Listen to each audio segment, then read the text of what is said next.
بسم اللہ الرحمن الرحیم۔ السلام علیکم ورحمۃ اللہ وبرکاتہ۔ سورۃ البقرہ کے اندر آخری دو جو آیات ہیں، رسول اللہ صلی اللہ علیہ وسلم نے فرمایا کہ یہ دو آیات ایسا فرشتہ لے کر آیا جو پہلے کبھی بھی نہیں اترا تھا روئے زمین پر۔ سبحان اللہ۔ نبی کریم صلی اللہ علیہ وسلم نے فرمایا جو یہ دو آیتیں، صرف دو یہ آیتیں رات کو سونے سے پہلے پڑھ لے تو صحیح حدیث کے الفاظ ہیں کہ یہ صرف دو آیتیں بندے کو کفایت کر جاتی ہیں۔ سبحان اللہ۔ اب جو محدثین ہیں، جو کفایت کا لفظ ہے اس کا معنی یہ اخذ کیا ہے محدثین نے کہ ایک بندہ ہر روز رات کو تہجد پڑھتا تھا اور ایک بندہ ہر روز کئی 100 آیات کی تلاوت کرتا تھا ڈیلی بیسس پہ۔ اب ہوا کیا کہ ایک رات اسے نیند آ گئی تو وہ تہجد نہ پڑھ سکا، یا جو دوسرا ہے وہ کثرت سے قرآن پڑھتا تھا اور وہ پڑھ نہ سکا، اسے نیند آ گئی، لیکن اس نے صرف ان دو آیتوں کی تلاوت کر لی تھی سونے سے پہلے، تو یہ دو آیتیں اسے کفایت کر گئی۔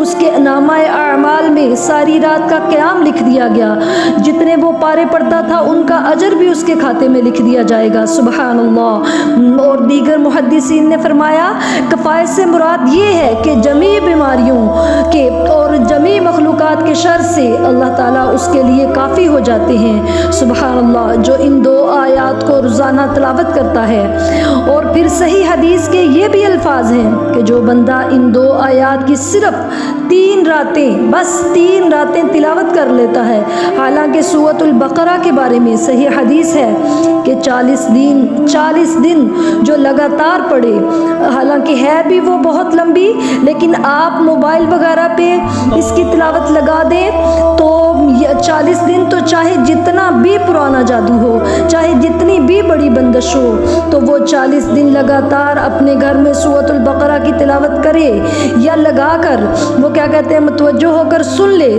تو اس گھر میں سے شیاطین اور جنات کا اثر مکمل طور پہ ختم ہو جاتا ہے۔ یہ حدیث کے الفاظ ہیں۔ سبحان اللہ۔ اور اگر کسی کے پاس اتنا ٹائم نہیں ہے، اول تو کرنا چاہیے کہ اللہ تعالیٰ ہمیں ہر قسم کے شر سے محفوظ فرما لے گا، پھر جنات کے شر سے، شیاطین کے شر سے، حاسدوں کے شر سے، جادو کے شر سے۔ اور پھر کیا ہے، کیونکہ گھروں کو قبرستان مت بناؤ، حدیث کے بھی الفاظ ہیں یہ، تو اس حدیث سے یہ بھی ثابت ہوتا ہے کہ قبرستان میں تلاوت نہیں کرنی چاہیے، گھروں میں کرنی چاہیے۔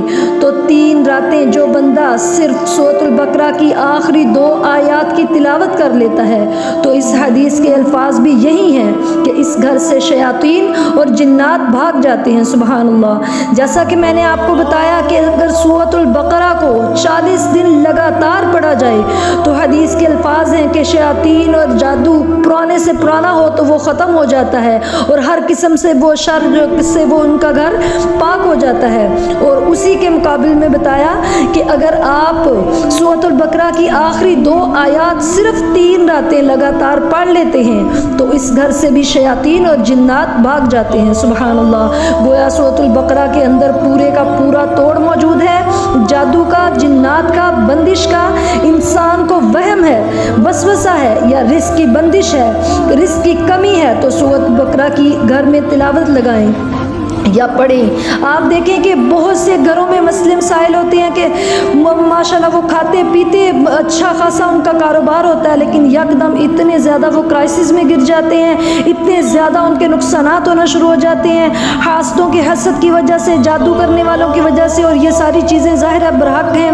تو اس سے بچنے کے لیے نبی کریم صلی اللہ علیہ وسلم نے جو ہمیں بتائے ہیں عمل، ان کو اختیار کرنا چاہیے۔ سورۃ البقرہ کو آپ اگر حافظ قرآن ہے تو ڈیلی آسانی سے پڑھ سکتے ہیں، اور اگر آپ نہیں پڑھ سکتے تو آپ اس کی تلاوت لگا کے گھر میں تو 40 دن لگاتار لگائیں تو انشاءاللہ ساری بندشیں ٹوٹ جائیں گی، شیاطین، جنات، جادو سب کچھ ختم ہو جائے گا، ساری یہ چیزیں جڑ سے انشاءاللہ ختم ہو جائیں گی۔ اور اگر آپ یہ سن یا لگا نہیں سکتے، آپ کے پاس اتنا ٹائم نہیں، تو آپ صرف 3 راتیں سورۃ البقرہ کی آخری 2 آیات آمن الرسول بما انزل الیہ من ربہ، یہ 2 آیات جو ہیں ان کو کمپلیٹ آپ 3 دن تلاوت کریں تو انشاءاللہ تعالی وہ بھی حدیث کے الفاظ ہیں یقین سے پڑھنے والے کے لیے کہ وہ شیاطین، جادو، بندشیں اور کمی رزق کی ہر قسم کی جو ان کی وجہ سے ہے تو انشاءاللہ وہ سارے ختم ہو جائیں گے۔